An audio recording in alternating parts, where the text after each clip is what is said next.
Changer, ne plus être soi-même, et pour une femme en plus. Et puis quoi encore?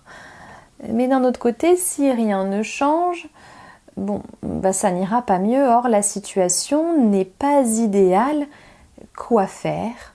On en parle. Bonjour à tous, bonjour à vous. Je suis Alice Bergelac, votre coach et conseillère en amour et en séduction. Cette semaine, je vous accompagne quotidiennement au travers de courtes vidéos pour raviver chez vous l'envie de séduire à nouveau.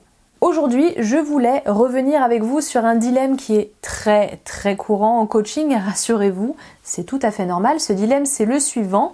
Oui, je veux que ça évolue, je veux que ma situation change, mais moi, je ne veux pas changer. J'ai peur de changer. Et ce dilemme, il se comprend parfaitement, même si vous allez le voir, on peut le balayer assez rapidement d'un revers de main. Souvent, il est là parce qu'il agit comme une forme de protection, d'accord? Parce que c'est juste une bonne excuse pour vous de vous dire « Bah non, je dois protéger mon identité, donc en fait, je ne vais rien faire pour que les choses changent.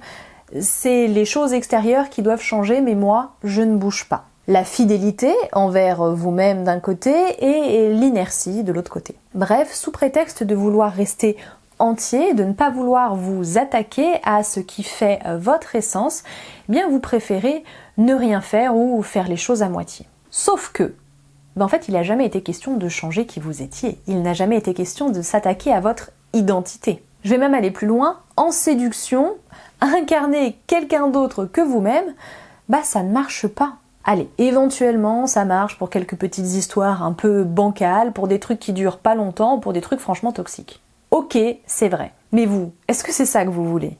Je crois pas. La question de la congruence, elle est essentielle en séduction. La congruence, c'est-à-dire être raccord entre qui on est et nos faits et gestes. Or, s'il y a un gros décalage entre ce que vous faites et ce que vous êtes, eh bien ça ne risque pas de fonctionner. Elle va le sentir, elle va se méfier et vous n'en entendrez plus parler. Et c'est là que ça devient intéressant.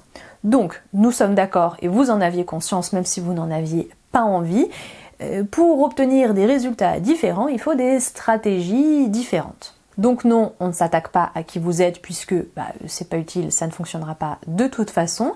Par contre, on s'attaque à la manière dont vous faites les choses. Et qu'est-ce qu'on découvre le plus régulièrement? Eh bien, on découvre que déjà, de base, si ça ne fonctionnait pas comme vous le vouliez, c'est parce que, sans le vouloir, vous étiez incongruent. Pour faire simple, vos faits, vos gestes, vos propos, ils sonnaient creux, ils sonnaient faux par rapport à votre identité. Et ça, mais c'est un classique. Tout l'objectif pour vous, ça devient donc de prendre un petit peu de recul, prendre le temps d'être ok avec qui vous êtes déjà, et ça on en revient notamment à la première vidéo de cette semaine, et on en revient à toutes les questions d'estime de soi, de conscience de soi, de confiance aussi en soi évidemment, donc être ok avec tout ça, et deuxièmement, adopter une attitude alignée avec ça, alignée avec tout ce que vous êtes et alignée avec ce que vous voulez, vos besoins, vos objectifs. Et la plupart du temps du coup, que se passe-t-il quand on se pose les bonnes questions et quand on adapte les bonnes stratégies à la bonne personne? Ça fonctionne. Bref, depuis le début, vous essayez de faire rentrer un carré dans un rond et ça marchait pas. Tout ça pour vous dire quoi? Pour vous dire que appréhender le changement, ça fait peur, quoi qu'il arrive.